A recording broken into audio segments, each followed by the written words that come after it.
Hi everyone. तो class 12th Hindi में आज हम देखने वाले हैं पंचलाइट कहानी। तो पंचलाइट कहानी में प्रमुख पात्र कौन कौन से ये देख लेते हैं। गोधन, मुनरी, गुलेरी काकी, सरपंच एंड कनेरी। ये गोधन जो है वो गांव में रहने वाला एक लड़का है और मुनरी जो है, जो कि गोधन जो होता है वो मुनरी नामक लड़की से प्रेम करता है और गुलरी काकी जो होती है वो मुनरी की माँ होती हैं और सरपंच जी जो गांव में होते हैं, माने तो प्रधान जी जैसे। और कनेरी जो होती है वो होती है मुनरी की फ्रेंड होती है। ये दोनों फ्रेंड होती हैं। एंड आप लोग जान गए होंगे प्रमुख पात्र कौन कौन से। आते हैं हम पंचलाइट कहानी का सारांश पर। सारांश हमारा इस प्रकार है। पंचलाइट कहानी परशुनाथ रेणु जी की एक आंचलिक कहानी है।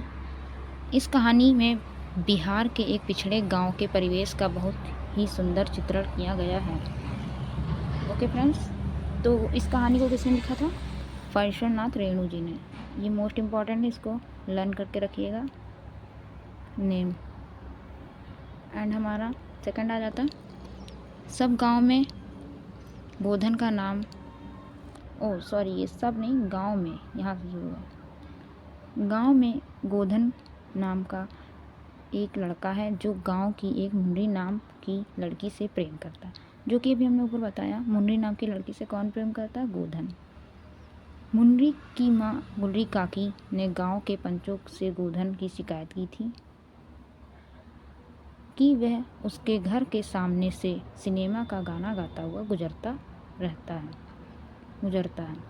इस कारण से गांव के पंचों ने उसे बिरादरी से निकाल रखा। ये जो हमारा गोधन नाम का लड़का होता है, इसे गांव के टोली से निकाल दिया जाता है। कौन निकालता है? हमारे सरपंच जी। ओके। एक दिन रामनवमी के मेले में गांव वाले एक पंचलाइट खरीद कर लाते हैं तथा जो पैसे बचते हैं उसे पूजा पाठ की सामग्री लाई गई। सभी लोग पंचलाइट को देखने के लिए बहुत ही उत्सुक थे, लेकिन समस्या यह थी कि पंचलाइट आखिर जलाएगा कौन, क्योंकि गांव के सीधे साधे लोग उसे जलाना नहीं जानते थे।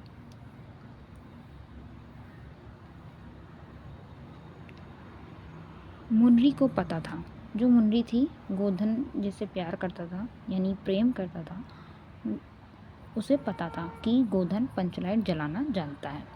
ओके।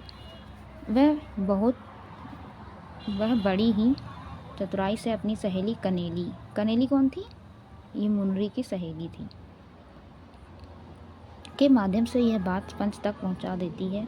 पंच गोधन को पुनः बिरादरी में शामिल करने के लिए मान जाते हैं। गोधन को बुलाया जाता है और वह पंचलाइट को जला देता है। मुनरी की माँ गुलरी काकी काफ़ी प्रसन्न होती है, गोधन को शाम के भोजन के लिए आमंत्रित करती है। एंड हमारा आता है नेक्स्ट। पंच भी अत्यधिक उत्साहित होकर गोधन को कहते हैं, तुम्हारा साथ खून माफ, खूब गाओ सलीमा का गाना।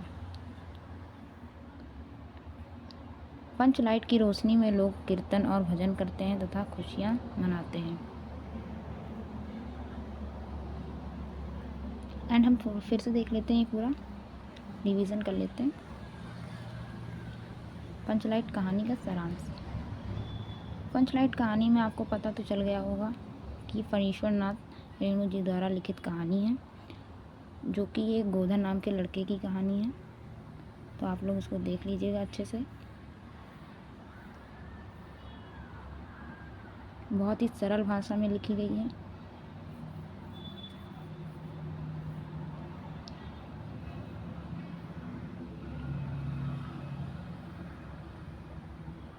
Thanks for watching my video.